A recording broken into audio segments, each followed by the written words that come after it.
Hello, this is Matt Bergman, and you are listening to the Punk Rock Libertarians Podcast, episode 70. I'm here tonight with Josh. How do you say your last name? Stavrakoglu. And Michael Schultz. Dr. King Oh, Schultz. hi. Dude, what's your middle initial so people can look you up, dude?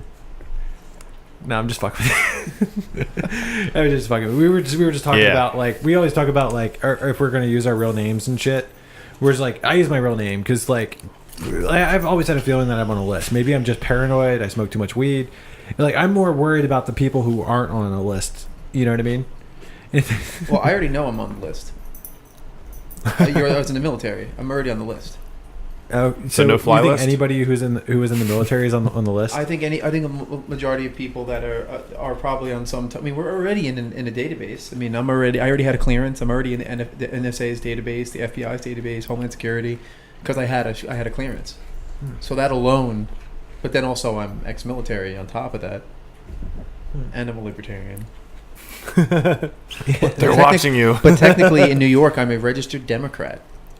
Dude, what if they made, like, the Ron Paul list? Like, you can't buy a gun, you can't fly a plane. That's all right.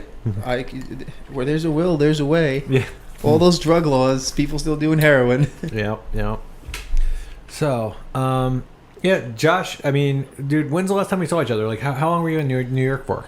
About 4 years. I moved back up there for about 4 years, and then I came back. Dude, it's fucking, it doesn't seem like 4 years. But It really doesn't. It doesn't seem that long ago, but it really, in actuality, it was. It's kind of shocking. Wow. Well, I mean, it's great to have you back in Baltimore. You know, it's great that you're living close. Hopefully we'll get to hang out a lot. And Mike, this is my first time meeting you tonight. Yeah. Rock on. Thanks for coming out. You know, we had some important people scheduled, and then they canceled. So, you know, we'll settle for. And I'm then just fucking with you. These important people came. No, yeah. These could be more important now. No, I'm just fucking around. Thanks for coming on, dude. Yeah, no problem. I hope you have fun tonight, you know. And so I guess, you know, one thing, like, Josh hit me up, what was it, like a month ago? And we were like, you told me you were moving back. And then somehow we started talking about vaping because, like, I just started vaping, I guess, like, 3-4 weeks ago, and I've been getting really into it, and it's been helping me quit cigarettes. And, you know, like, I'm the kind of person, like for years, it's not like I made fun of vapors every day, but when I saw one, you know, I might crack some jokes or whatever. I thought it was pretty ridiculous. Yeah, I mean, in all honesty, it is kind of ridiculous, but vaping is kind of a very libertarian thing in a way. I mean, as far as it's causing a lot of upheaval in the establishment, at least for the FDA, for big tobacco, for big pharmacy. It's causing a lot of problems because it's cutting into their profit margins. Yeah. Plus, I think it's going to create a lot of libertarians when you've got all these people vaping, and then last year, I believe you had more people quit cigarettes than any year prior, and then you also had this huge industry. I can't think of any other industry right now that's where I'm seeing so many, like, small mom and pop shops opening up and the economy's being stimulated. And but that's a good thing that those businesses are being created. Oh, of course, yeah. And then at the same time, you know, you've got all these people going off cigarettes. You know, if you go on YouTube and you watch, like, one of the billions of vape videos, you know, I don't do that. I didn't until like 3 or 4 weeks ago, and a lot of it's, like, ridiculous and totally funny, but a lot of it's just, you know, normal dudes that are just, like, you know, they quit smoking and they found a better vice. Is it just reviews that you're looking at?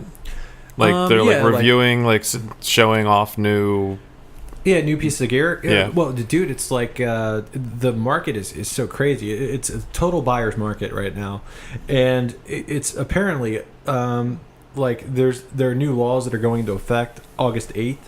So I believe, like, a bunch of companies are pushing to get stuff out before August 8th, because then after that there's what kind of laws? I believe everything's going to be like, maybe the FDA has to, like, approve shit now. One really fucked up thing is if you go to, like, a shop, they aren't allowed to let you try juice. They're anymore. not allowed to, or they are? Apparently after August 8th, they're not going to be allowed to. So that's going to shut down the market because... Well, yeah. Because, I mean, you pay more for juice at a shop, right? But you can try it out, so it's worth it. I mean, I don't vape, but I drink beer, and when I go to a brewery, Listen to you, dude. You're like, I'm not a fag. You're like, I'm not gay like Josh. Stravago. How do you say it, dude? Stavrakoglu. you got to stick it closer to your face. I can tell you how you pronounce it. You pronounce it IMAFAGGOT, according to both of you. But as I was saying, like I drink beer, I like going to breweries, and the biggest thing for that is you go and you get samples. That's how you know what beer you want and how you want to fill your growler, that kind of thing. Exactly. So, I can see that with vaping where...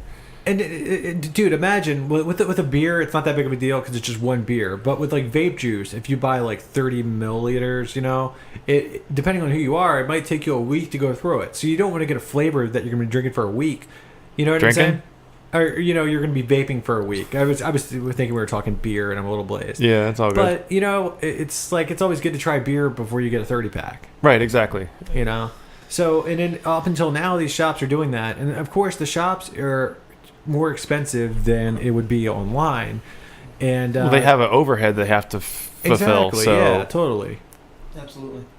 Totally. So, but and if there's got to be loopholes though. If you can't try out liquid, hopefully, but if you can't try out liquid at shops, what's your point in going there? Where you can just order it on the internet, And I mean, like another thing, and like there come the tougher internet regulations would come to crack down on that. I mean, there's so many instances where sampling is allowed, but why is that? Is it because it's a substance that you're inhaling?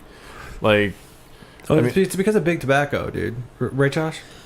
Honestly, the head of the FDA for federal tobacco regulation, I forgot his name off the top of my head, but he is a former consultant for GlaxoSmithKline. And GlaxoSmithKline, they make a large amount of almost all the smoking cessation tools that you and I know of. Nicorette gum, the patch, the lozenges, anything like that. The little cancer thing that you see on the back of people's arm. Have you seen those things? Like the patches, like the big... No, I haven't. The nicotine patches? The nicotine patches, like the big ones, like the ones that stick off like an inch from your arm. Oh, I haven't seen those yet. Those things are ridiculous. I haven't seen those. It's like a growth. Yeah, it looks like a growth coming off the back of their arm. But since he's the former consultant, of course, the regulations are going to be a little more leaning towards. If you want to quit smoking, you should use, these conventional, tools, or in a lot of cases they want to ban everything but cigalikes. Cigalikes are the things like Logic, Blue, Views, all these. Oh, is that the little like stick looking things? Yeah, the ones that look legitimately like cigarettes. Yeah. Which is still imprinting that thing in your mind. Yeah, it's the most expensive over time, and getting a mod, getting an RDA, getting a tank, getting a box mod or whatever, you get hit a little bit up front because you have to buy, especially if you're getting like a dripper, you have to buy wire to make coils, you have to buy cotton to wick it, you buy juice. The mods themselves are not anything that's not made in China. Majority of the mods are made in the U.S. I mean, you have Avid Life is run by Eric Hutchinson. That's the biggest mod company out, period, right now. It's insane. It's made in the U.S.? Yeah. Majority of these are made in the U.S. The one I use a Dominus. Dominus mods are based out in California. Was one guy who made this. He machined it himself. These companies start out, like any other little company. They start with a guy with an idea, usually has some type of machining background, and the companies explode because there's a market for it. Especially when you have people that are passionate about the same type of thing. Like these guys all vape, so they wanted to make something that they themselves would use. And if I would want to use it, and I make something, odds are somebody else is going to want to use it.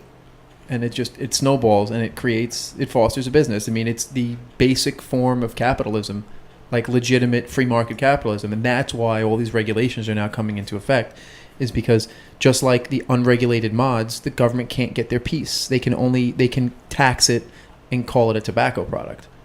But it's not tobacco product at all. Like I can't get life insurance because this counts as a tobacco product, even though there's no tobacco in it whatsoever. But there's nicotine in it, right? And yes, there is. But the thing is, you can also get no nicotine. But by using it, still counts as a tobacco product. It's crazy. It's like I feel like it's like a 21 and it's like a 21 and over show. Though. Like if it's like saying like how are you going to regulate this and call it a tobacco product when it's not doesn't have anything that is tobacco? So couldn't somebody fight that? I mean, you'd have to get a lot of people together to fight it because I mean, little guy's not going to fight big tobacco. You need a lot of little people. Well, yeah, like actually a lot of people now are fighting it, and on a lot of like the vape channels, it's basically like at the end of the program, they'll like announce, different places where you can go to donate to basically like have a lobbyist and shit to fight all this fucked up legislation. And aside from even just trying the juices in vape shops, like apparently now they're not supposed to tell you how devices work. They're not supposed to show you how to use your device if you buy it even. You can go to a sex shop and they'll show you how it works, but you can't buy a vape and have it.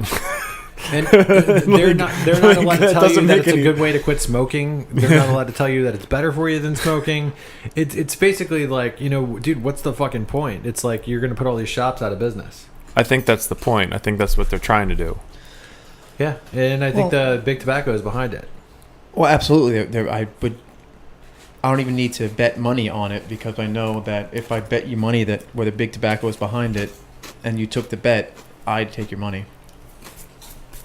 It's no surprise that the cigalikes are all made by tobacco companies. And they say, well, you can trust it because of the processes we use. Like, well, you said cigarettes were okay to use, right? But suddenly because I'm going to someone else, because their profit margins got cut like by a massive amount because people are switching. And a lot of people are vaping now as a hobby, which is weird. I mean, I get it. I'm kind of at that. I mean, maybe this is their last hurrah. Maybe this is their trying to save their market because their market is now, diminishing so much that they're just they're reaching for something. They're trying whatever they can to get their profits back. I mean, do you know how a lot of I'm sure you've come across it at least, how a lot of these e-liquid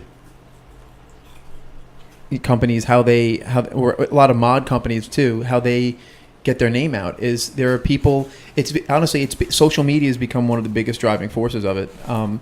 Like a good friend of mine, Nick Callister, he's on Instagram. He has his own line called Demthangs. Is DEMTHANGS. You can find him on Instagram. He just started his own liquid company, but you can get sponsored by these companies if you know somebody or they see you have this many people on Instagram as followers. They see that's free publicity. Yeah. So instead of saying just hiring somebody to go out and try to sell, go to this shop and see if they want to buy any of my liquid, you have a guy that'll say people like what this guy uses. That's the same thing with the reviews. This is all these companies all these guys that do these YouTube reviews, they help to generate a lot of revenue. And the most honest way that these guys have been doing it is instead of being paid to do the reviews, the companies will give them the product for free and say, give your honest opinion on what you feel about the liquid, how you feel about the hardware, and people watch it. I mean, it's the same thing for him. I mean, I'm sponsored by one company. It's VP Liquid. Wait, sponsored? Yeah, I'm sponsored. What would you get sponsored for? Is this for being retarded? What? Is this for being retarded? Yeah, for being retarded. Hey, you guys, dude, this is horrible. Dude, hold on, you don't go full retard. We're acting like Trump. Yeah, we're acting like Trump. Yeah, this vape company that I have is huge, huge. No, but it's actually my other friend. Two of my friends, they both have their own liquid lines. Are you sponsored for Cloud Contest, or I'm just wondering how? No, Cloud Contest is cloud competitions are. That's like the hardcore vaping things. That's the stuff people make fun of because there's actually competitive cloud competitions. I know. I watched a video. Wait. There's what? Competitive cloud competitions. So they're trying to make the biggest cloud? Yes. So basically, when you have things like this, all cloud competitions usually are with drippers. Drippers where you have everybody that does it looks like they listen to ICP. It's a lot of as at least in New York we call them fuckboys. Those flat brim hats. But I mean, But there's a lot of guys that they start out with just a couple friends, and they say, let's start this advocacy group, and their group becomes so big they end up sponsoring competitions and things like that. Like, people win a lot of money, to make a cloud, thousands of dollars to make a cloud. Yeah, I shit you not. I mean, you should hire them in like for your band and just have them as your fog machines. Yeah, fog machine. That's the word. But like the two companies that I'm sponsored by, one is VP Liquid. My friend owns a shop on Long Island called Vape Pro, and that's it's a shop, but the shop is basically where any of the because vape shops are a dime a dozen now. You can if you go back up on Long Island where I'm from, you can drive every 5 miles vape shop.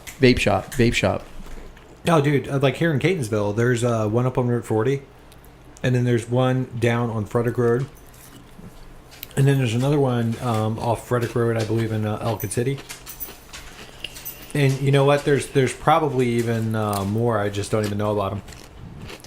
Well, I mean, it's become a good business, especially it's a startup business for a lot of people. It helps them, hone their entrepreneurial skills. And the two guys that own the shop that I go to, they're both brothers, and the youngest brother, Tony, is an entrepreneur. To the fullest extent. He owned a hookah lounge.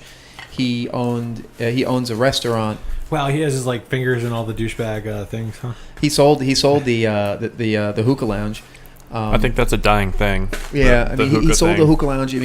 But the crazy thing is, though, is when it comes to marketing is what really drives vaping more than anything else. If you that's why the sponsorship thing comes in.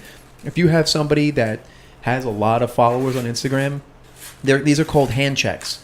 If I take my mod in my hand and I hold the bottle of juice I have and I take a picture, I will put it on Instagram and I will hashtag it as hand check, and then I'll hand also job? Yeah, exactly, hand job.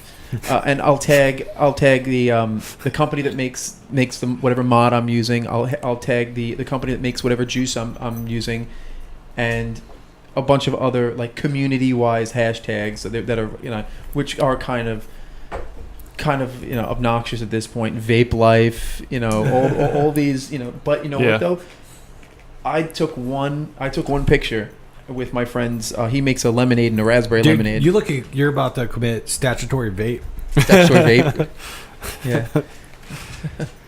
And some of the shops, it's funny. If they're really expensive, people say jokes like, "This is a vape shop. You're charging $400 for this? Are you sure it's not a vape shop?" Dude, I just want to go into the vape shop and be like, "What's up, Vapesters?" Oh God, dude, they probably hate that shit. Whatever, dude. They probably love that shit, dude. I didn't choose the vape life. Dude, I did. Did you ever see that video on YouTube? It's called Vape Nation. It's this dude walks into like a fucking vape store with like a weed bandana and flip flops with socks on, and he talks about blowing these like huge clouds, and then he blows like a really small one, and he starts coughing, and then like people are walking down the street, and he's like telling them all about vaping, and they're just like, "Yeah, fuck off." So I have a question for you. Yeah. So you're pretty open about smoking weed, right? Affirmative. So have you looked into the vapes for marijuana, like the oils and stuff? Yeah, I was actually talking to a buddy, and apparently like he used to make it out in California. So I mean, because I was just curious, because he vapes, and I was just like, "Oh, I wonder if you can," and he's like, "Oh, but yes, I used to make it." Yeah, I have a friend. He lives in California now, and when he came here to visit, he had the vapes that had the oil in it, and he was smoking it around me, and I'm like, I can't. Are you talking about like one of these? Because I mean, this just has like this. Yeah, no, it actually looked like kind of what Josh is smoking out of. It was small, and it just had an oil in it, and I couldn't smell it like at all. And that's another thing that they're trying to use. As they're using a lot of interesting justifications for why vaping shouldn't be happening. At least the FDA. Oh, look at all these flavors. This is just appealing to children. I mean, but yet they can't tell me why it's So- okay for Pinnacle Vodka to sell birthday cake or Swedish Fish flavored vodka or any of these flavored vodkas. So here's a question. When you go to a vape shop, I'm sure they're saying you must be 18 to purchase this. New York, it's 21. 21? Yeah, Wow. so how is a child going to get a hold of this? Are cigarettes 21 in New York too? Absolutely. Wow. Cigarettes are 21. But How- they're how also long has like it been like $10 that? a pack. A couple or- years now. It was actually run by the counties were left to decide because at one point, I mean, there's two counties on Long Island. There's Nassau County and Suffolk County. Nassau County is closer to Manhattan, and there it was 19, and we thought it was hysterical when it was 19 to buy cigarettes. We're like, that's ridiculous. Like 19, that's only a 1 year difference, but that's not really what they're concerned about. They don't. I mean, I get you don't want kids to smoke cigarettes. No one wants kids to smoke cigarettes. But when I'm 18 years old, if I want to smoke a cigarette, I should be able to decide for myself. It's my body. Right. Is it a stupid I started decision? smoking when I was like 12. Especially when you can enlist yourself and go in the military, Oh, yeah. and you can die for your country, but you can't, I find it funny smoke a that cigarette. I find You it can't- funny that something so important as voting for a lot of people Right. is at 18, but Right. at 21, you're like, oh, you're old enough to make that cast decision. your ballot. Yeah, to make Right. that You're old decision enough that to would change die in a the bullshit course of the war. country. Yeah, I mean, I was over there too, man. I know how it works. That's one of the biggest reasons I became a libertarian was being part of the military. And the thing is, I never. Yeah, I mean, we both know a lot of military guys that are libertarian. Yeah, and the thing is, I mean, I loved being in the Army. I'm not gonna say. I mean, the Army had its ups and downs. There were times where I absolutely fucking hated it, but the camaraderie aspect, I miss it. Like the bromanship. The what? The bromanship. Yeah, I mean, well, also because, I mean, one of the best ways I can put it is like I remember going to basic training, going to advanced training, and the first time they told us, hey, you know what, you guys are allowed to go out. You can wear your civilian clothes. And the group of guys you were hanging out with, you're like, all right, well, we'll meet back here, and you all put on your civilian clothes, and you realize none of you, if a couple of you probably look alike, you dress, you wear the same type of thing, but other ones don't. And you go out somewhere, everybody knows those guys are in the military because those are social groups you'd never see together, but you've crossed boundaries because you all have a common bond now. That's more serious than, what kind of music do you listen to? Like, Well, basically, you've touched tips. we've touched our liberty, or we've touched our America tips. Our America tips have touched. Uncle Sam has diddled us all. That's the best way. We all had the same uncle diddle us, and we're all coming together to show support. But I mean, it's probably one of the best examples of breaking down a lot. I mean, there is still There's a lot of social barriers. There's a lot of social barriers. that- There's a lot of there's still a lot of racism and things like that. But it's a little more. You have to be much more covert about it, because if you're openly a racist and you're in the military, you're a sitting duck. Like, you will get blown out of the water because none of us have the patience for that shit at all. I mean, everybody has their own preconceived notions about certain groups of people, but if you don't have an open mind and check your bags at the door and you try to pull that same type of racist nonsense in the Army, you're dead in the water. You'll lose your promotions. You'll lose most times you'll lose your rank. You'll be put on extra duty. You'll lose money. I mean, and more than that, you'll lose the people that you could potentially be sent The into people a that have your combat back, yeah. zone with. That'd be the only ones that'll have your back. That's not something you want to risk. I mean, it's less than 1% of the entire population has ever been in the military. If that's not a reason for you to feel more connected to another human being on that type of, level of existence, then I don't know what is, because we didn't give a shit what color you were. There were friends of mine that were gay, and we didn't care. We all knew they were gay. Well, you guys generally are cool with your own anyways, though.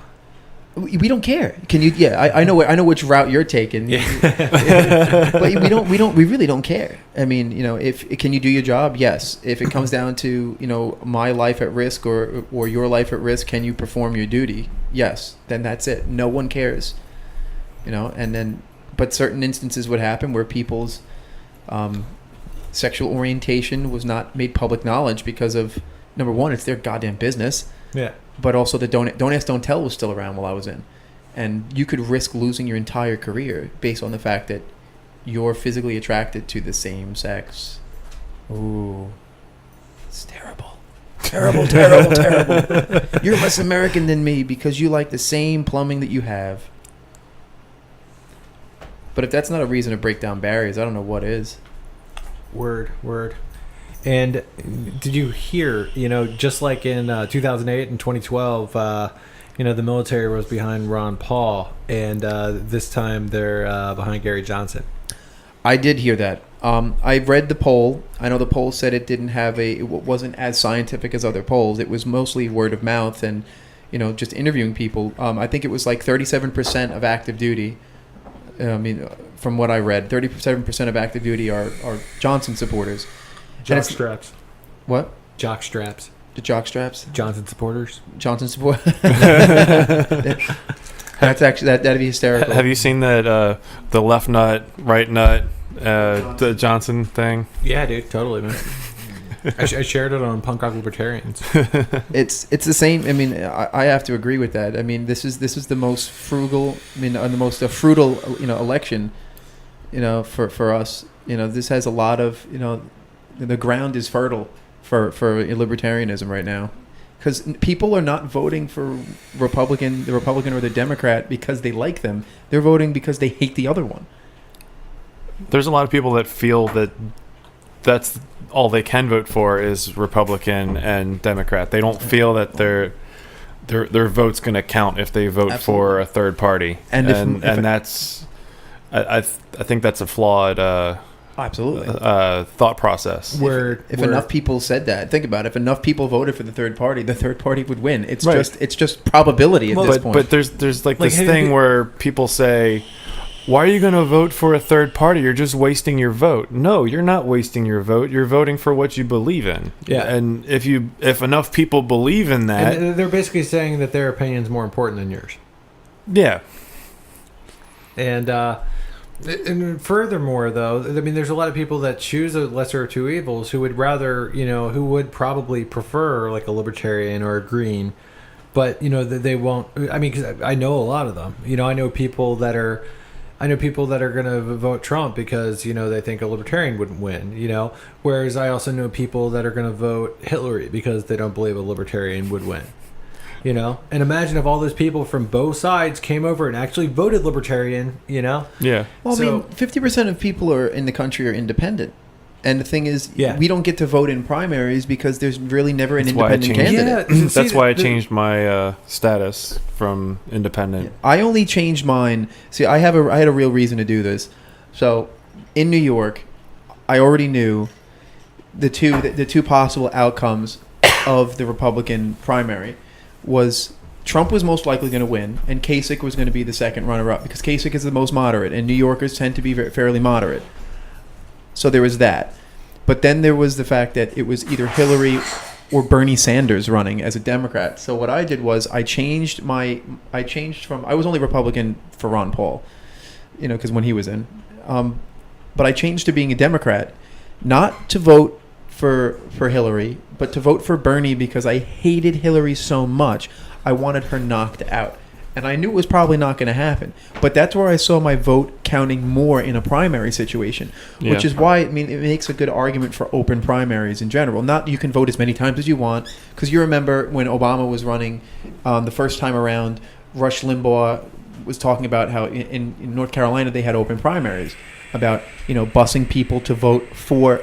He wanted people to vote for Obama the first time around because Hillary was considered the greater threat.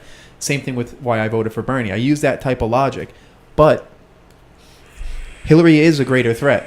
We already know this. I mean, Trump's nuts, but Hillary is calculating. Yeah, that's the difference between Trump and Hillary. Like Trump is too much of an ego, of a megalomaniac to be calculating enough. Well, dude, my take on it is I would never vote for either of them, but not at all. But I really fucking hate Hillary.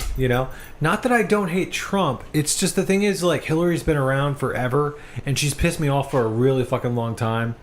And it's I feel like with Hillary, she's got all the big money behind her. So she's going to be government to the nth degree. She's probably going to be the worst president that we've ever had because it's going to work more so with her because she has all that money behind her, and it's going to work for the people who have the money that are trying to control you, like the same people that are trying to get rid of vaping so they can have a monopoly on the business.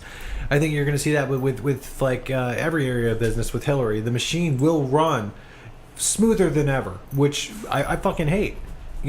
I feel like with Trump can't even get all the Republicans behind him. No. He's got the Republicans fucking arguing. So, dude, nobody's going to be able to pass shit. Both sides have these huge arguments going on right now. Well, it's also the way the media, media portrays both it. Conventions were shit shows. Oh, it was train wreck. Okay, You were actually there for it, weren't you? I left right before the convention started. Which one were you at? I was in Cleveland for a little bit for work.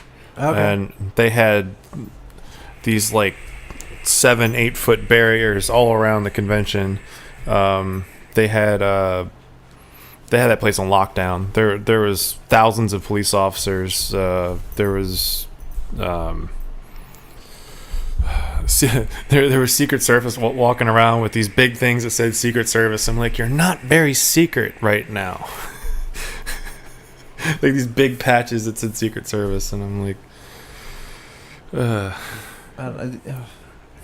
don't know. I'm very. I mean, not to say that the Libertarian convention was any less. Was more of a literal shit show. The guy with his going up there in his underwear. I mean, I really, to be honest, if I had to pick somebody who I would want to hear speak more, it would have been John McAfee.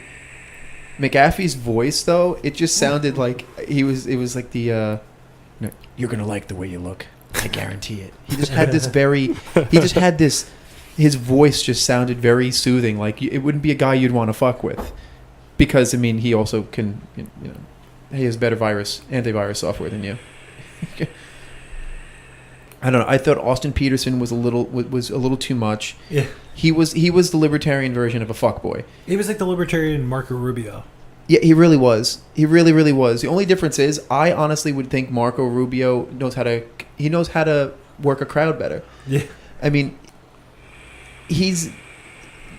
Austin Peterson he rubs people the wrong way because he tends to be and not to say he doesn't have good ideas. He does. He's very good at communicating them. He just tends to come off to a lot of other people as a little obnoxious. Yeah, to me. Yeah, he comes off as a little obnoxious.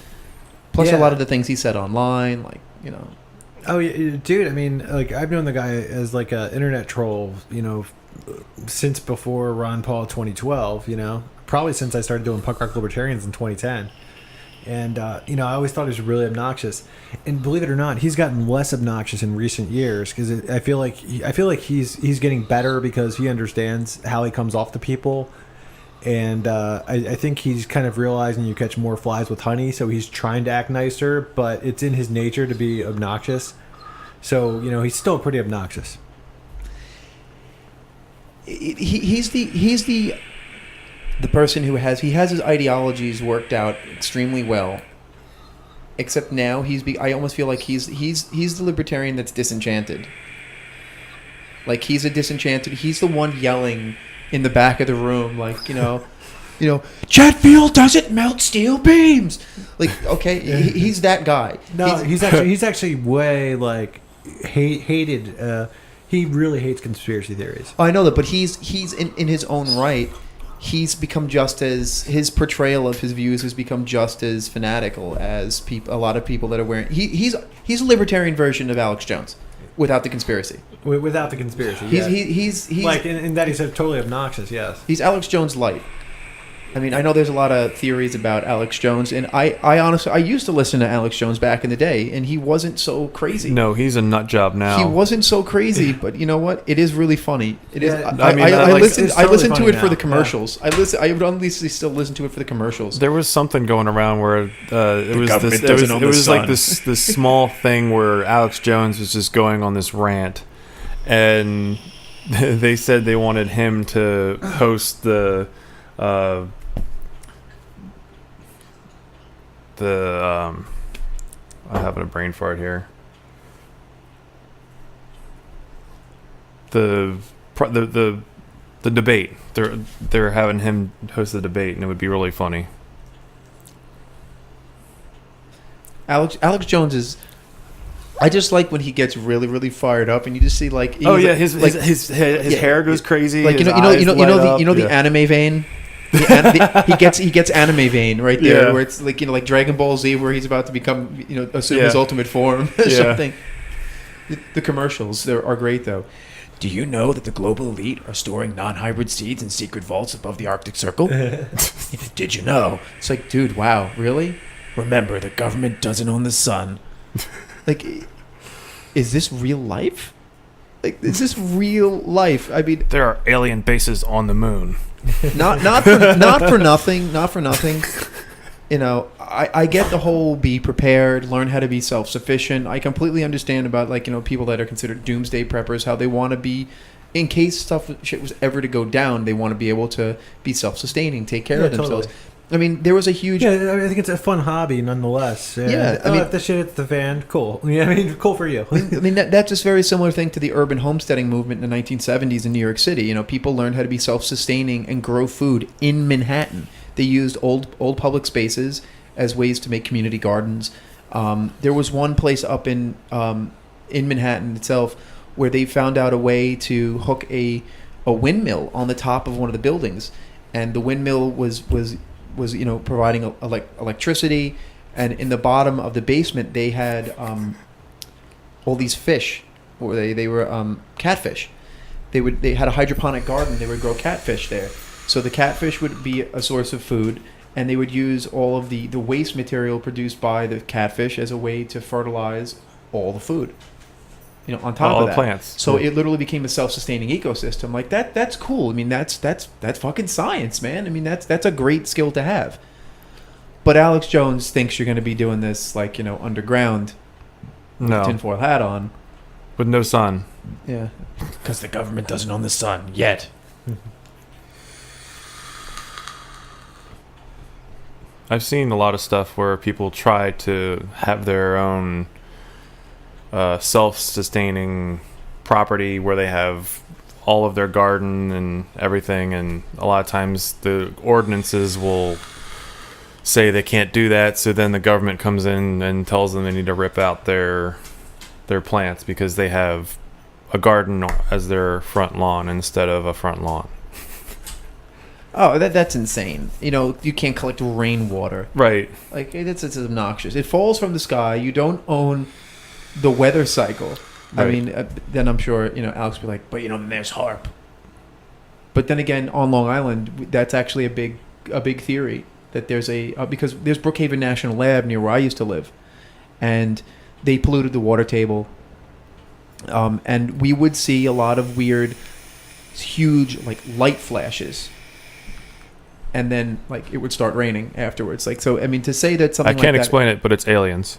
I mean, we didn't think it was aliens, but, I mean, to say that people don't have the power to, or the know-how to affect their environment like that is one thing. But the possibility of them actually going through Tesla had a bunch of ideas about doing that kind of stuff, so... Yeah. Another thing, if you guys ever want to go up to New York, right where my parents live, there's the Tesla lab. Wardenclyffe is right there where he did all his experiments. He's the Long Island legend. We're very, very pro Tesla up there. I mean, the whole idea of sending electricity through the ground because they had the big tower. That's pretty amazing. And I mean, he essentially created the idea of Wi-Fi and Bluetooth and all of these. I mean, he paved the way for so many people. He died penniless. I was at the reopening of his lab. And there was a statue donated by the what do you call it? By the why is it escaping where he was from? He was Serbian, so by their government actually gave us this huge bust. They sent over an ambassador to be there. It was really cool, and all the Tesla cars showed up. Like Elon Musk gave some money towards it. I love that company. Yeah, me too. He's a perfect I wish I made example. enough to buy one of their cars, though.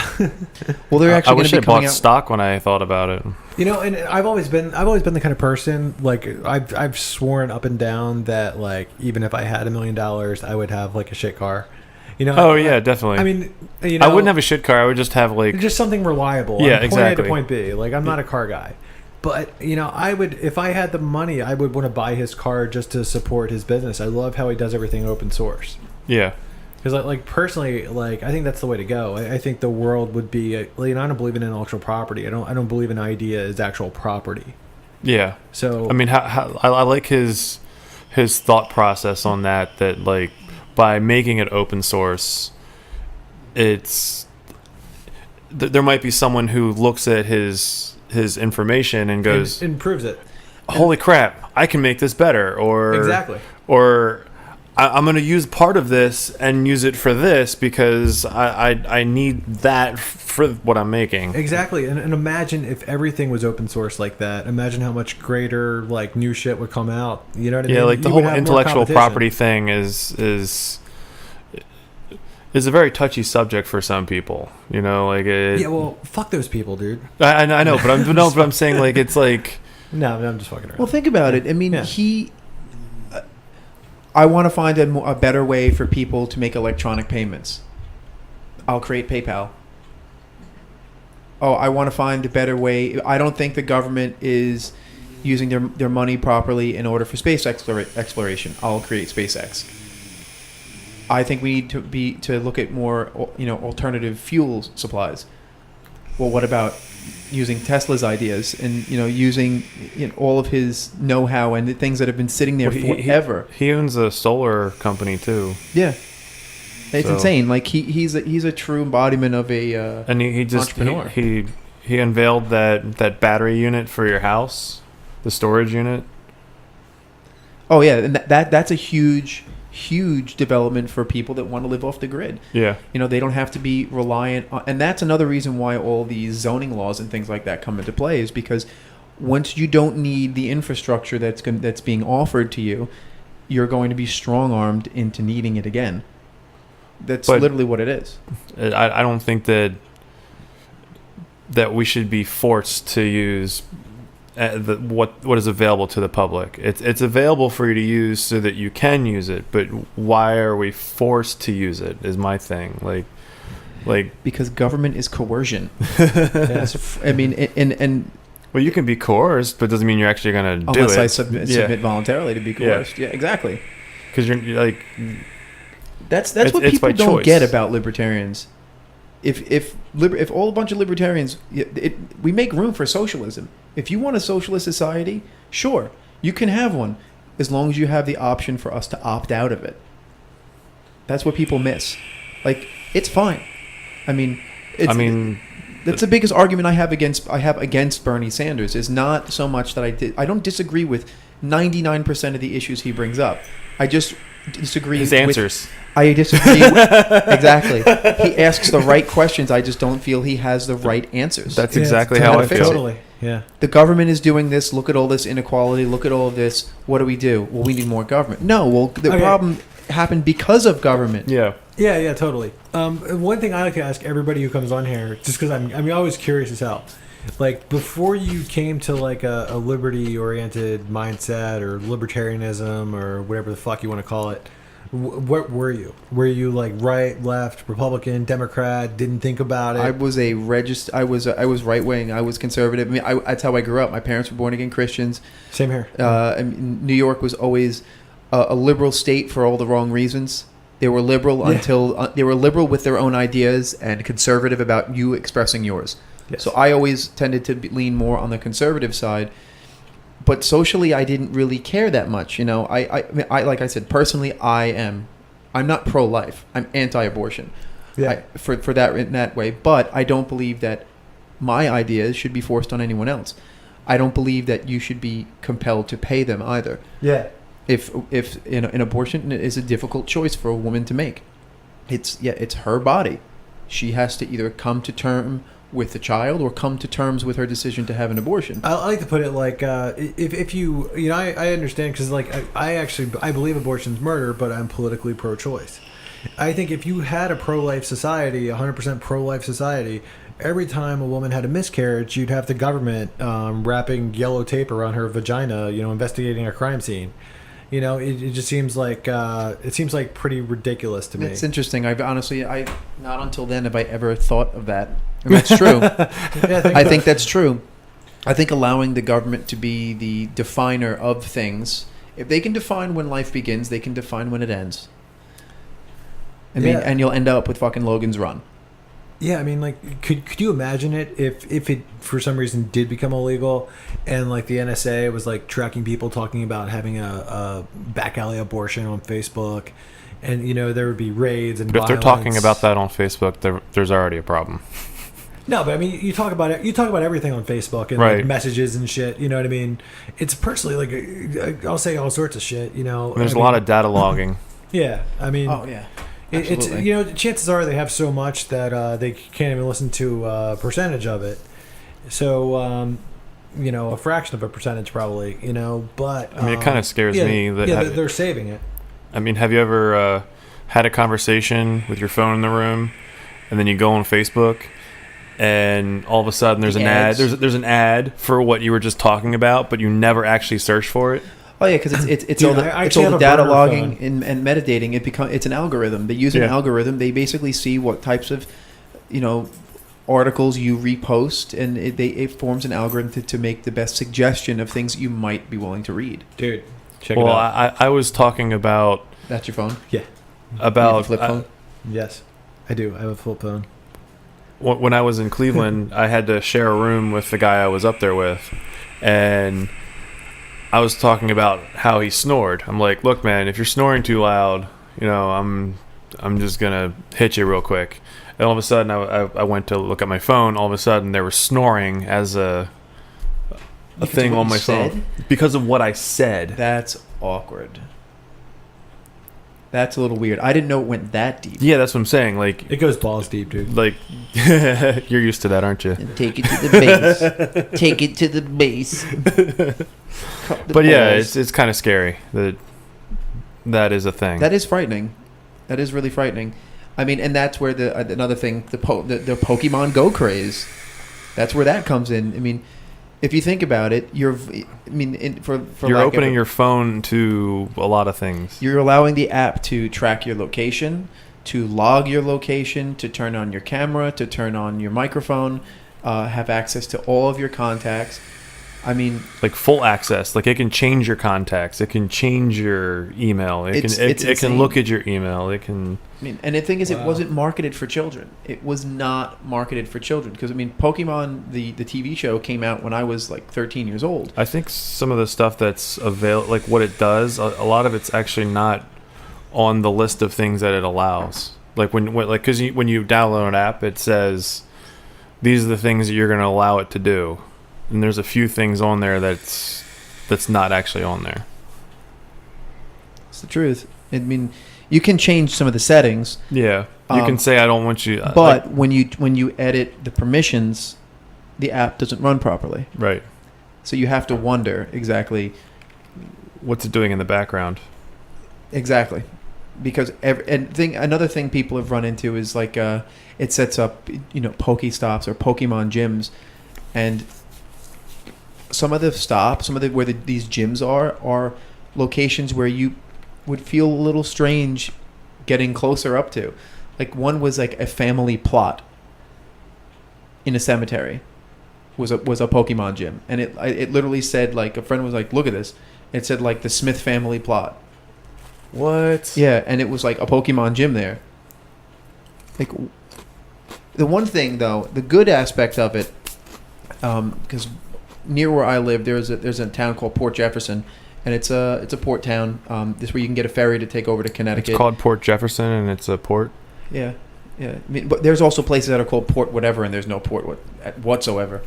But it's where they have the ferry. There's a lot, obviously because it's a port, there's boats and tons of crap like that. But it's a very small little town and all local business. I talked with a few people that work at the bars there, and they said that they've seen a massive boom. The entire town has seen a massive boom in local business. Well, that was Ellicott City for a while.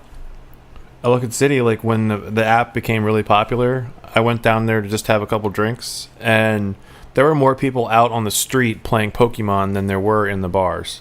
Oh yeah, I believe it. Yeah. I mean, like hundreds of people just out playing Pokemon on the street. And I think one of the good things, like I don't play it, but I think one of the good things with it is that it is getting people out and socializing with people. And they're getting physical. I mean, people, Right. yeah. They're like the amount of walking that people are doing, because it actually forces you to walk for you to gain something. I don't know what it is, but do you think but there's Pokemon people Go with is getting people laid?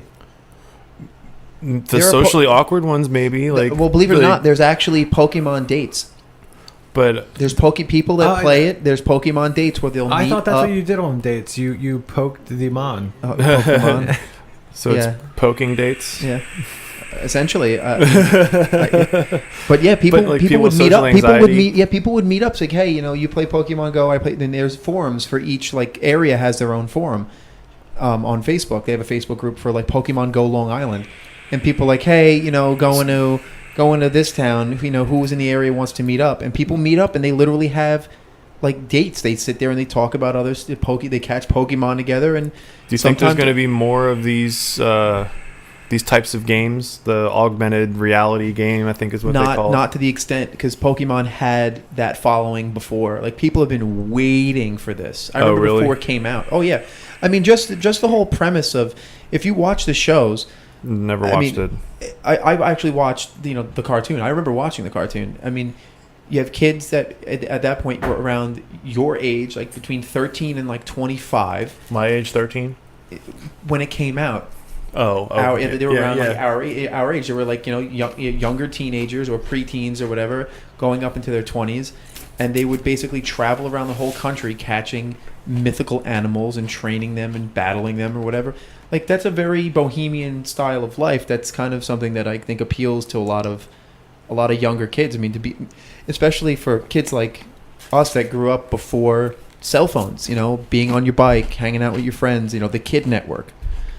So that there's that appeal to it. So now, as it's progressed, I would look outside and I'll see kids riding their bikes. What's that called now? Free parenting or whatever, where they allow them to roam on their own. They don't have. Which is funny, because that's how it always was. But there's a term for it now, and it's parenting. like frowned upon or whatever. Where like they let the kid actually be a kid and go out and play, and it's like. Well, yeah, I can see why that's frowned upon. Oh yeah, like dude, when I was a kid, I would ride my bike miles. Yeah, that's what yeah. I'm saying. Like, but now, like, if a kid does that, if a police car sees it, or some other parent sees a kid just roaming around, they're going to call the police and say there's a kid just roaming by itself, and they're going to pick up the kid and then find the parent, and then the parent's going to be in trouble. And it's like, why? Because they let their kid go play? Yeah, exactly. I mean, it's like punishing you because they're bad people in the world. Right. Yeah. It's like.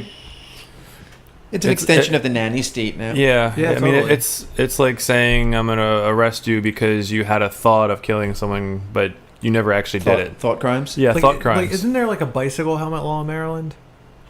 Or what do you, not?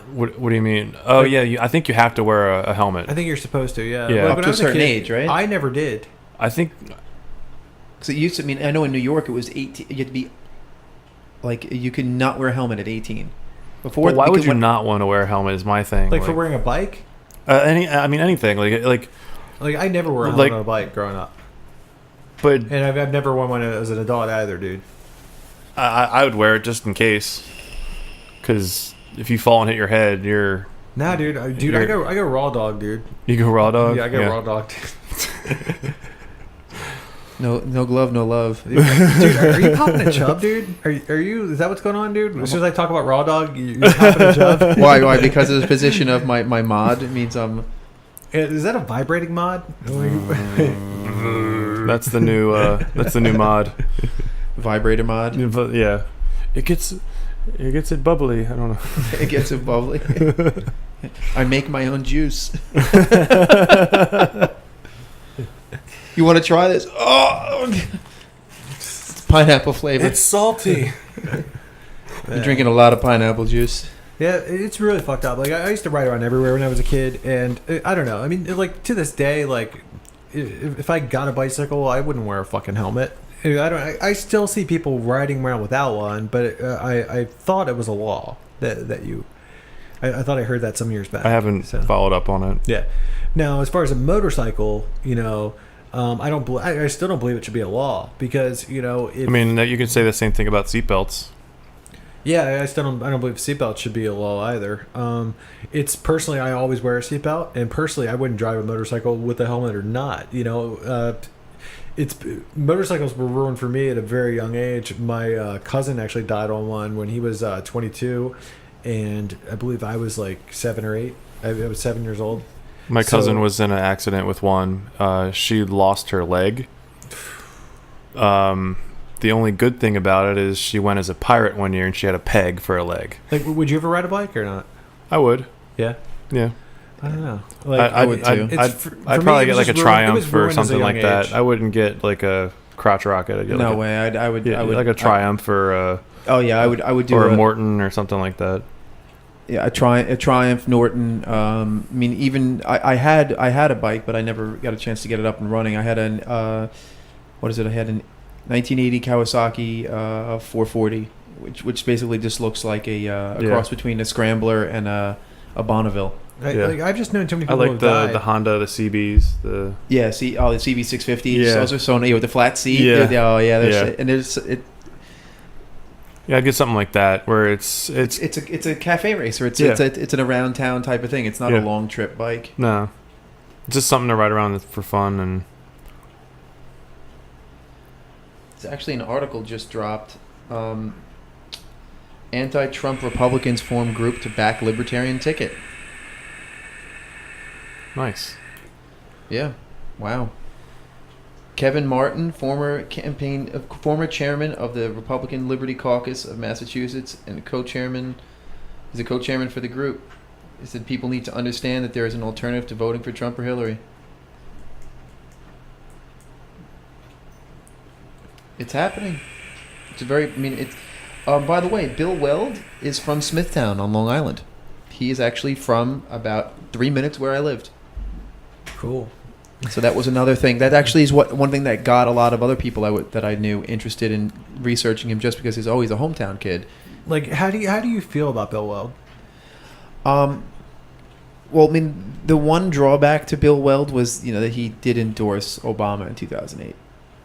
Well, I mean, that wasn't the one drawback. That was the one major drawback for me. Well, for me, it was the whole apparently he suggested some gun control bills when he was governor. Yeah. And it's like, as a libertarian, I feel like you shouldn't believe in any sort of gun control. And I'm like, for me personally, like, I don't even believe there should be registration. I believe it does no good. No, it doesn't. I think it demonizes the people who own it. Yeah, I mean, 99.9% of the just people a list. committing crimes or of the guns that are used in crimes are purchased illegally. So, if you've got like 99% of gun owners not committing crimes, they're getting an A++ on the test. Right. Why are we giving them more rules and making it harder for them to obtain weapons to defend themselves? And I mean, ultimately, you're victimizing the people that are actually being legal. Well, exactly. What it comes down to is the fact that the left feels they should tell you what you need and what you don't. The same thing with the right is the same way. Yes. They're not telling you what you need and what you don't. They're telling you what you shouldn't have because of some some idealistic moral. And with Republicans it tends to be more religiously motivated. With liberals it tends to be more, I don't know, just more. I don't know. There are some evangelical atheists. Oh no, there are. There definitely are. They're really just as annoying as any evangelical, whatever. Yeah, I mean, they make it very difficult to feel like because I know plenty of you're atheist, right? Yeah. Yeah. I mean, I lean more towards the humanist side of things. Yeah. Where. And I really like the guy who started the global secular humanist movement. Yeah. Faisal Saeed Al-Fayed. Like, I mean, he's an Iraqi, and being as he calls it, an ex-Muslim, that's not easy. No, that's not at all. easy. And no, I know people that are ex-Muslims. If he was over there, he'd be killed. He'd be killed immediately. And there have been a few people that have come out over there and said that they were, non-believers, and they were killed. Yeah. And there's a couple very popular ones that have, been killed. And the only time I've ever heard and I like that term, evangelical atheists. I do like that term a lot. And that immediately one name comes to mind, and it's Richard Dawkins.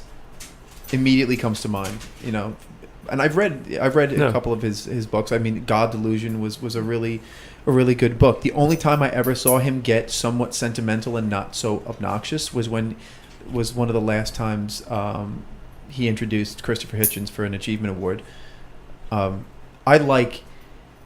It always seems to me that no matter what insane point of view you have, if you put it in a British accent, it sounds so much more palatable. It really does. They actually had a guy read all of Trump's viewpoints, but he read it in a British, because he's British, but he read it with his accent. And it doesn't sound as insane because it sounds so much more educated. It's weird. It's become, being British in a lot of ways, at least, there are more it's like, British intellectuals in the forefront, especially in the world of atheism, than there are a lot of Americans. Hitchens was. I've seen at least 2 people get hitch slapped. Oh, he's slapped a bunch of people. It's great. The not documentaries, but just the debates and stuff that he did back in the day, But evangelical atheism is one thing that I think is a little dangerous. I do find any extreme point of view, I think, can be. Absolutely. Yeah, totally. There's got to be... Christians will tell you you're going to go to hell. Evangelical atheists will just basically try to intellectually destroy you and make you feel so stupid that you've not become open to the idea that maybe there is nothing else. And the thing is, I lean more towards agnosticism or deism than anything else. Founding fathers, majority of them were deists. The whole idea, and I've had this argument with people before that the America was founded as a Christian nation. It really wasn't. It wasn't founded as a Christian nation. First off, the idea of a republic on its own is a pagan ideal. It's ancient Greek. They believed. Well, that's where they got the idea from. Exactly, and it's a polytheistic ideal. Even then, you can't make headway with people. But they were getting ideas from a bunch of different areas. They weren't just getting it from that. They were absolutely. They were pulling all of these different, because they didn't want the republic to be like where they came from Great Britain. We're having a cloud battle. Yeah, cloud battle. So they were pulling ideas from different areas, and that's where they came up with. Oh yeah. I think a lot of people struggle with that idea that, okay, look, the whole point of this country was you be able to, man himself is free, is in charge of his own. Each man determines his own destiny. You should be able to believe whatever religious viewpoint you want. You should be able to practice it, but you should not be able to legislate it. And if you look back to Thomas Jefferson, the whole reason he advocated for separation of church and state was not to keep religion out of government. It was to keep the government out of religion. That was the worst fear, was that, because you look at the Church of England. The Church of England is a state set up religion based on the fact that he wanted to divorce his wife so he could have a male heir. Well, I think you want to keep both out of both. Yeah, absolutely. But the original intent was, no one ever thought, because stop it. At least their religious beliefs were just a foundation that motivated them to want to be, Josh, settle down. I'm sorry. Pull your pants back on. I'm going to say I'll put my pants back on. I was about to say that. I'll put my pants back on. Sorry, all this talk about Thomas Jefferson. I just hear the theme song to John Adams in my head. Oh man, the idea of Paul Giamatti taking that wig off. Dude, we had an outline for tonight, and we've totally went off of it, which is cool. We have to talk. We've obviously talked about that boy Gary. Yeah, he's doing well. We have the. Which was a really good segue, by the way. The idea of I'd say blissful or willful ignorance at this point of the Democrats to ignore the fact that Hillary has systematically fixed her own nomination, and people are more upset about the fact that the information was discovered, by which method it was discovered, through supposedly the Russians have discovered and they want the Russians. We want Donald Trump to win. He would be much better. Yeah, it's like they're trying to create a fucking Cold War over them rigging the election. I'm sorry, man. As much as this pains me to say, Putin has more balls than any other leader I've seen. I know, it's sad when you like Putin more than your own leaders. It does, because and it's not that I don't think he's a piece of shit. It's just I really hate my own leaders that bad. I mean, and I'm not saying I'm not saying So, Russia is great, but in Soviet Russia, email leaks you. So do you think that our nominees for being a Democrat and being a Republican, do you think that makes us look weak by the two people that we have right now, like that we have absolutely that we have Hillary and we have Trump, absolutely, and other countries are looking at us and going, those are the two best people that they have? Yeah. I mean, do you honestly think governments around the world are any better anywhere else? Probably not. I mean, Exactly. I do. That's why I'm a libertarian. I do. Okay. I do in a lot of respects, and there's usually a reason behind it. Dude, do you believe in unicorns as well? No, however, I haven't found unicorn. her yet. Unicorn is the national animal of Scotland. Huh. Okay. Aha. So I mean, Fun I fact. don't know. I'm of the Emma Goldman opinion that there's never been a good government, and honestly, I've just never seen one. And as far as I've seen, the United States government in its beginnings, I'll give them some props. I think the founders, wrote a pretty kick-ass constitution, and they wanted to keep government small, the right to bear arms, just so you could rise up against your government if they ever become tyrannical, your freedom of speech, your freedom of religion. I think they created a pretty great point to start with, but they also allowed slavery. Hindsight's 2020. A lot of places allowed slavery back then. It's no doubt fucked up, but I give them props for essentially being terrorists and going against England and starting their own shit. That's awesome. Yeah. What a lot of people. It's a mirror exit, Josh. I had a really great history professor. So I got my first degree in history. I had a very your first degree, dude. Yeah. What are you waxing intellectual on us now? No. I went back to school for journalism, and I did not. I felt that it was an inconceivable for somebody my age that had a job and responsibilities and things like that. The major wasn't, at least from when I went to Stony Brook University, the major itself, they had also great professors, but the major itself was set up in such a way that you were required so much time, of your own time to put into it, that if you had any other responsibilities and weren't a kid living at home with your parents or living on campus, it was almost impossible utilizing the time you were given to devote what was necessary to get it. So I just decided that I was going to leave.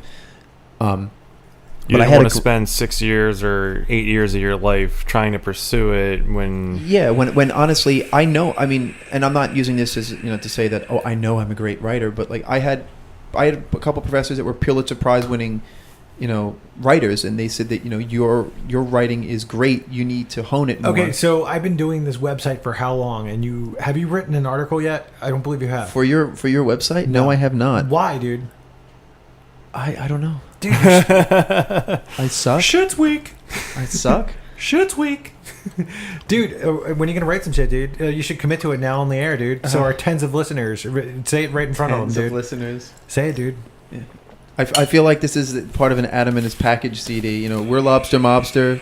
Thanks both of you for coming. I'll write something. I'll find something to write. I'm definitely all for that.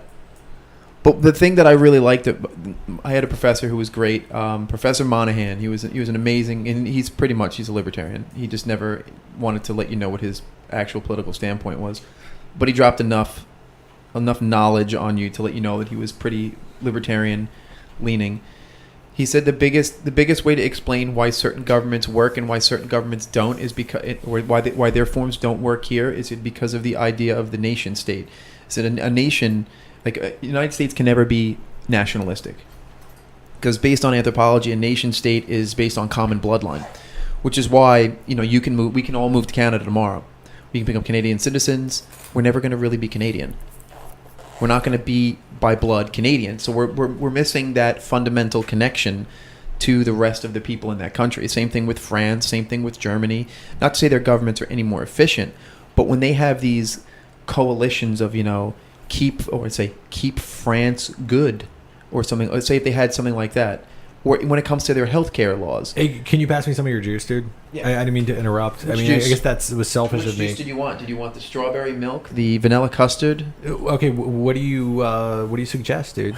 He wants I the suggest custard. the vanilla custard. Okay, cool. Vanilla custard is made by my two friends, Tony and Shy. It's at Tony's eLiquid on Instagram. They hooked me up with this stuff. I've been friends with them for several years, and they were, I was a guinea pig for a lot of the new liquids they make since I worked for one of them at a restaurant. This one is really good. But to be honest, I mean, that's why certain like healthcare initiatives don't or welfare initiatives don't work as well in this country because the common good has a very different meaning here. I mean, the common good in Sweden is about keeping Sweden Swedish. Keeping their ideals and things like that, and they're catching a lot of blowback because of the immigration problems. So I think another reason it's so difficult for us to have I don't believe that we should have a universal health care, but it's because we have so many separate governments. Each state is its own government. Then you have the federal government on top of that. Yeah. So you have all of these different things fighting one another. Yeah, the 10th Amendment was the reason why these are allowed to be overturned, though. That's exactly the reason why, because of the states' rights. Right. So each state is fighting for its own power, saying that we are our own individual, and then you have the nation, the federal government saying, well, you need to do this. No, we want to do our own thing. Yeah, and I completely agree with you on that. The healthcare regulations, if you want to see government healthcare in action, take a trip down to the VA. Oh yeah. Go to Walter Reed, or better yet, go on Google and Google Dana Priest, Dana Priest, and one of the first articles that'll pop up. I actually got to see her speak, and I had a chance to, have a conversation with her. Was about exposing the how bad the healthcare was at Walter Reed. Like the shuffled away and forgotten about vets. In I've heard about it. In rooms that have your cloud is small, lead poisoning and mold and roaches and rats.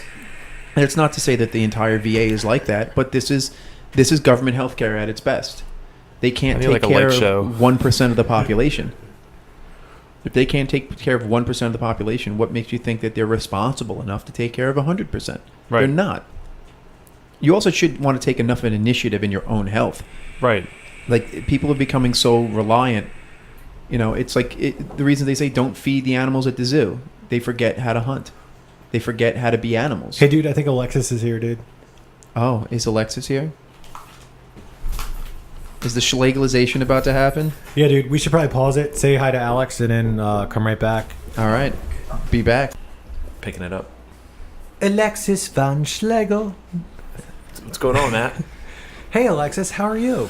Pretty good, man. A little beat, but I'm good. Dude, we just had an entire podcast talking about you. Oh, man. Damn it. I missed. Yeah, dude. Misfortune of missing it. Okay. Yeah, it was a snoozer. We've been schlegalized. Oh, dude, he schlegeled all over your face. Ah. Schlegalization will continue until morale improves. You got hit with the money schlegel. Oh, God, it was fucking solid gold coins. Oh, man. So, dude, what were we fucking talking about? Oh, I was talking about why healthcare systems seem to work a little better in other countries as opposed to here. Okay. The idea, the idea of the nation. I don't know. Like, what I was saying was, I kind of feel that people in another country, where they're all of one kind of people, and I don't mean that like they're all black, they're all white, they're all this.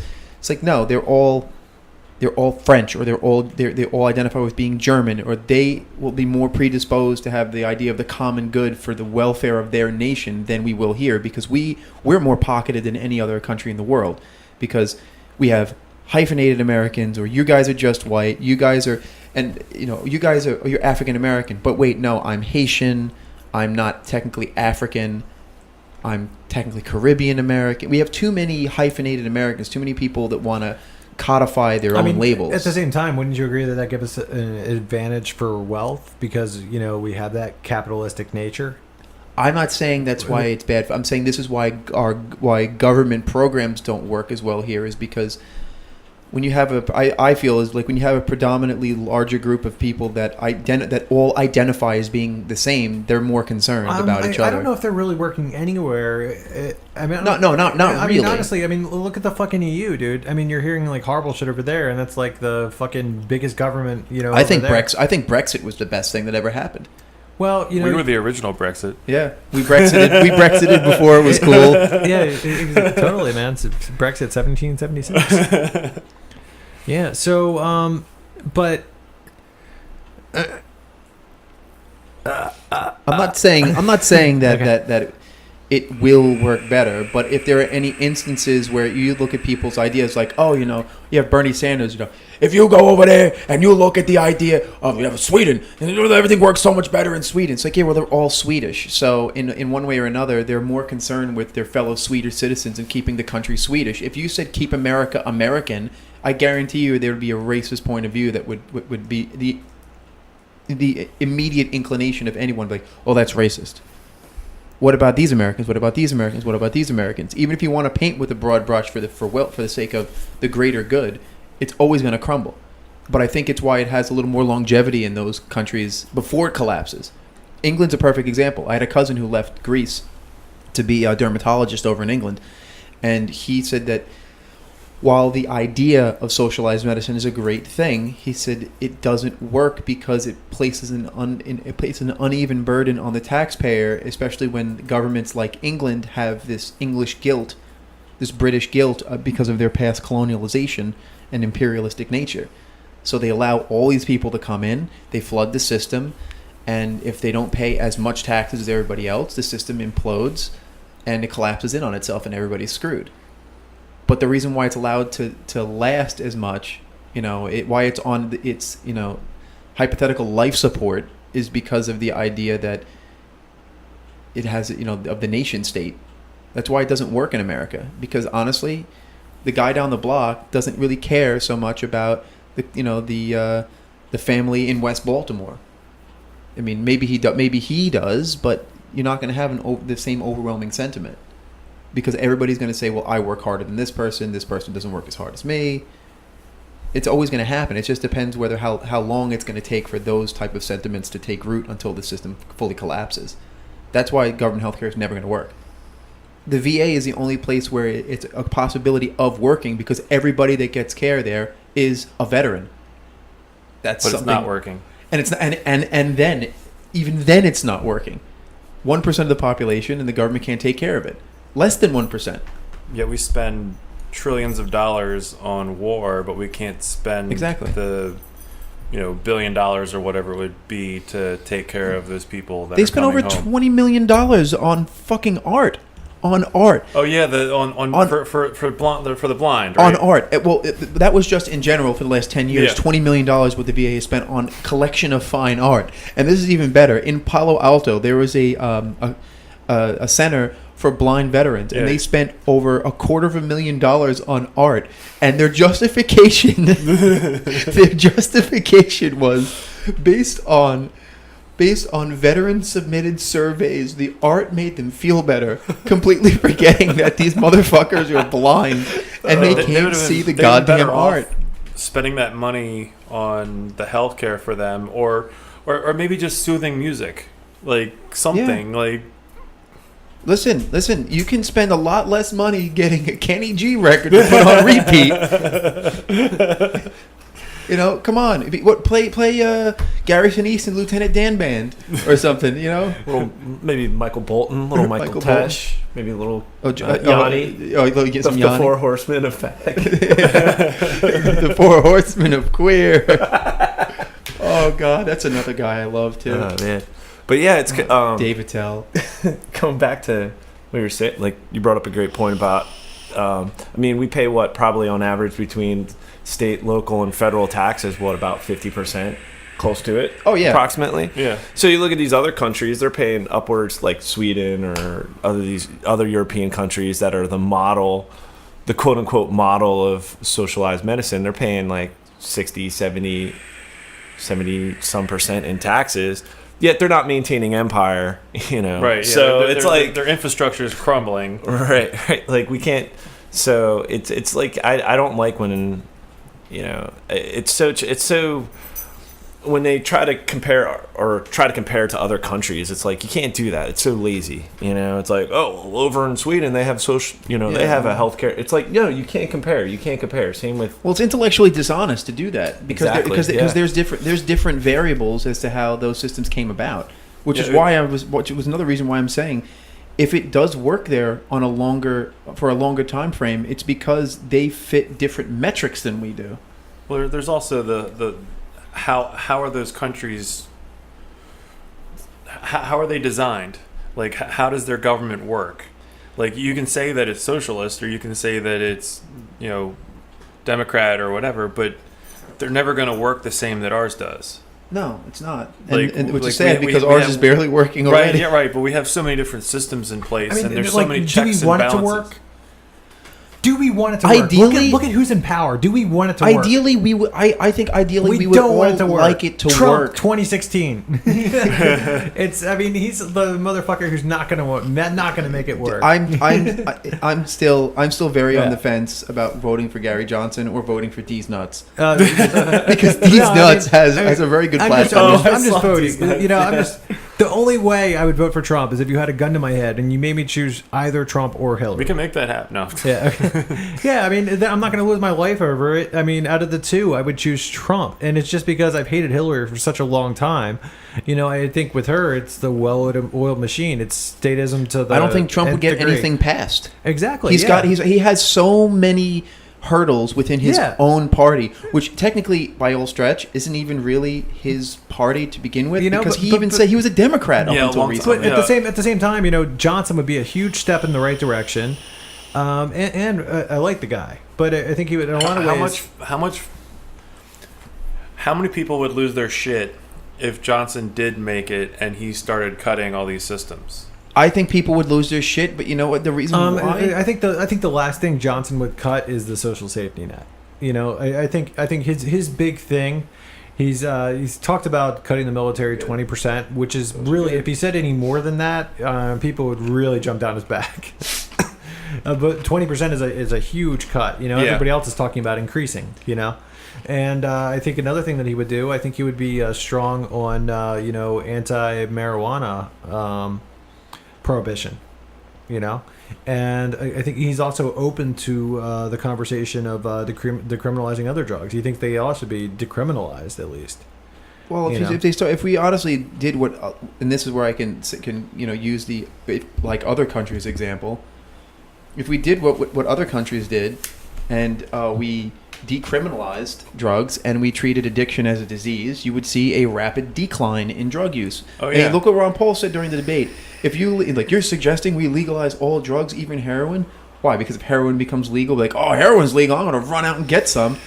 No one does that. Well, the other problem is that we're putting people in jail for being addicted to a drug, and most of those drugs are very similar to the ones that people get legally, that they get a prescription for. And we need to start looking at people that are addicted to drugs as someone that has a problem and try and help them. Try and get them off the drugs. Try and get them back into a lifestyle that gets them back into society instead of just shunning them and putting them in a cage. I mean, you're talking about people who are, by all other stretches, law-abiding, tax-paying citizens to begin with, and instead you're throwing them in a jail cell. Yeah, you're throwing them in a cage to. You're throwing them in a cage, and not even just that. And you're costing all the other taxpayers. Exactly. money. Right, yeah. You're further driving the wedge between the rest of society, saying, Well- "Look at these fucking drug addicts." Well, oh yeah. God. You know, like I think it is a shame to make us pay for it, but first and foremost, you're throwing somebody in a cage. You're kidnapping them. Yeah. I mean, it's fucking horrible, you know, for marijuana, and then they're getting raped while they're in there. You're You're throwing them in a rape their cage. life. You're ruining their it's family's life. marijuana If ruined they, lives. like, Marijuana prohibition has ruined way more lives than marijuana. Well, I mean, we're back to the same old argument, which people seem to forget. Prohibition created organized crime. yeah. Alcohol prohibition created people like Al Capone and all those people. I mean, do people literally need to watch Boardwalk Empire to fucking learn about this? Because I feel like maybe Steve Buscemi is the only way they'll ever learn. Like, no, come on, there's drugs everywhere, and we're gonna capitalize on it. Like, I mean, how what the fuck? Like, how stupid? By deleting the supply, you don't delete the demand. Yeah. I That- still think like a lot of people that I talk to that I mean I love that show, but I don't think they connected the dots. Like, you know, whereas fast forward in today, that's history repeating itself. Like Exactly. you know, I don't think Except now, the people that are in charge of all of the drugs, and I'll use big pharmacy as a way to say, as a big justification. for that. You mean big pharma? You said big pharmacy. I call it big pharmacy. Big pharma. Yeah. All Yeah, right. that's what everybody calls it, dude. Yeah, well, I'm not Because they're everybody. lazy. Big pharmacy. They don't want to say I pharmacy. I take the I mean- path. I take the path less traveled. Isn't? No, I mean, it's totally fine, dude. I'm just fucking with you. But yeah, I don't think many people they like I've talked to a lot of people that love that show, and I don't think they've really made the correlation of prohibition then compared to drug prohibition today and the war on drugs. Well, they don't think of it as the same. They don't think of alcohol as being a drug, and Yeah, that's true too. You know? Yeah, like I don't do drugs, but I'm on prescription meds. I smoke cigarettes. Yeah. and I drink. yeah, And I drink on a exactly. regular basis. No, Yeah. clearly. No, but I have a 6-pack every night. yeah, but exactly. I don't do any drugs because everything I do is legal. That's the literal only reason why people are afraid. Like, and this is another thing that I've brought up time and time again. And I have a lot of What friends the- that are cops. I have family members that are cops. In New York State, in other states, as opposed to other countries. When is the last time you've seen a cop behind you and felt safer? And I'm not saying that that blue lives don't matter, that you should go out and kill cops. I don't agree with that at all. I'll I say think that it's for you. insane. You're a dick. He likes But- blowing you.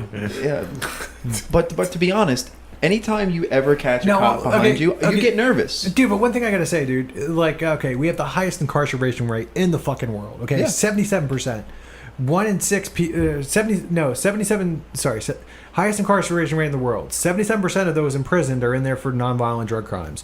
1 in 6 of those people are in prison are actually in there for fucking marijuana. Yeah. And, you can say, oh, the cops are just following orders. Guess who else was just following orders? They're called Nazis. It's like at some point, I think we need to ostracize these people. It's not a job that I would sign up for because, I'm not arresting people for fucking marijuana or But- fucking any kind of victimless crime. It's fucking bullshit.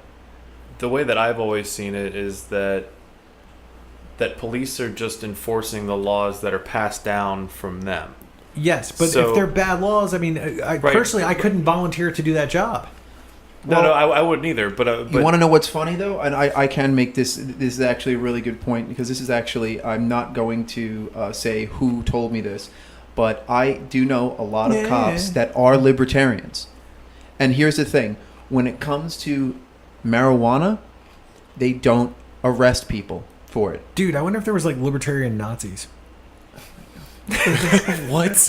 Libertarian Nazis. I mean, dude, it's kind of the same thing. Like I've said it before, dude. I kind of see. Look at these showers. This is what happens when No, you have like- healthcare. No, like when I say this shit, it pisses people off. But think about it, okay? If the Nazis came to your door and said sign up, and if you said no, you were gonna get shot, okay? So you could kind of like sympathize for some of the people who became Nazis because if they didn't, they were gonna get shot. Yeah. But when it comes to being a cop, these motherfuckers volunteer. They volunteer to be part of the highest incarceration rate in the world, imprisoning peaceful people for victimless crimes. And like, I don't think all these like I don't think it's right now it's police going crazy, police gone wild. I think it's like technology. People have cameras on their fucking phone, and you're just now finally seeing it. You know what though? You do have to, and you do bring up a good point, because you know what? As weird as it sounds, there had to be people that involved in the Nazi Party because they were forcefully compelled to. That they were only thinking out of the fact that, you know what, this is a fucking batshit idea, but self-preservation. It's become survival at this point. It's like, I won't survive, and it comes down to, do you think that person is weaker by saying, you know what, I'll be a part of the system? Because you have to say there had to be. Plenty of people go along to get along. Look at all the people that are saying don't vote third party. Plenty of people like go along to get along. And I mean, I don't know. Take the road less traveled, as you said, Joshua.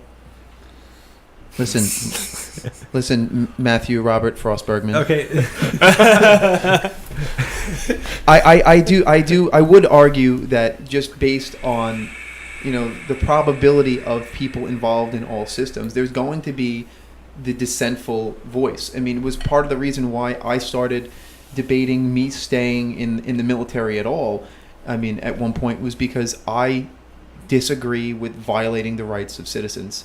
I don't care if they're Muslim. I don't care if they're Jewish. I don't care what religion or ethnicity they subscribe to. The whole point about being American as opposed to being anywhere else in the world is you can come here and become one of us. Gaba gaba, we accept you, It's the Constitution, though. And that's the way it should be. It's an idealistic form of acceptance because your ideals are the only things. I mean, Bergman, Schultz, Schlegel, Stavrakoglu, you all sound like Germans to me. Here I am. And I mean, my grandfather was an immigrant. My grandfather came here in 1953, and he wanted nothing more than to be an American. That's all he wanted to be, was to be an American. He stopped speaking Greek. He actually forgot Greek. I had a conversation with him when I was little, because he died when I was 10. And to this day, I just remember the look on his face when I asked, because I honestly think for me at like 8 years old, maybe that was a pretty heavy question. I asked him, I'm like, Papu, what language do you dream in? Because a person's thought process, I feel, doesn't completely evolve until they've fully assimilated into a culture, until they can actually subconsciously think in the native tongue of that language, or at least that thought process. And he told me, he said, English. He said, I guess I really am American now. Like What language do you think a deaf person thinks in? Yeah, well, that's a good question, because I don't know. Leopard, perhaps? No. If you've never heard any language, exactly. That's a good point. I don't know. I mean, do they hear things in? That's a good question. I've never asked different. Do you hear things in your dreams? I mean, because think about it. You're not hearing anything that's going on in your dream. It's all pulling on past memory, or right. As some people would. I mean, if you've watched the Richard Linklater movie, Waking Life, some type of global consciousness or whatever. What language do deaf people live? Dream in? That's a good question. Damn. So I don't know where this is going. Boom. on that note, this is an awesome podcast. We went a little longer than usual. We're about an hour and a half in, and I think everybody here is. You guys want to get a drink at the bar tonight, or what are you thinking? I'm down. Cool. At this time, thankfully, Hillary won't be listening because she's already shed her human suit.